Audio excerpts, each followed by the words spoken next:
This is Nelson presenting to you the human-wildlife conflicts in Botswana. Botswana is a country located in southern Africa and is considered one of the major hubs or tourist attractions around the world because of its vast and varied animal species and its captivating safaris and the delta. However, despite this, there is a continued conflict that is still ongoing between the wildlife and the local inhabitants.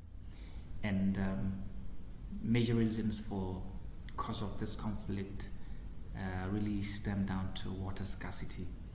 Water scarcity because Botswana is a semi-arid country, and so water is a limited resource. And both human and wildlife tend to compete for access to this resource, and in turn now the conflict arises, particularly during the drought seasons where water is hard to find. And the other cause of conflict, of course, of this conflict is the climate change, because of the weather patterns that keep on changing with increasing temperatures.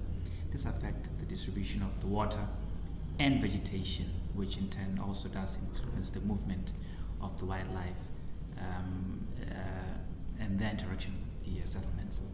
But there are also environmental impacts that we tend to realize, particularly looking at the water pollution, where a lot of these inhabitants tend to use poisonous substances or harmful substances to try to deter the wildlife, chase them away.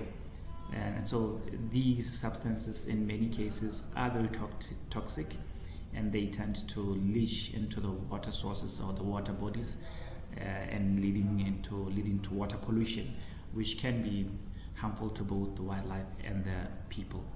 And obviously the habitat degradation, because people tend to now expand and grow in numbers, and they industrialize or they make developments, infrastructure, deforestation and agriculture.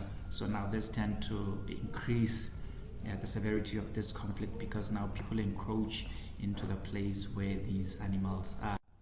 But social and economic impacts are also there, and safety concern is a major one, because this interaction between people and the wildlife does pose safety risk, particularly when people encounter large and potentially dangerous animals like elephants or hippopotamus or buffaloes.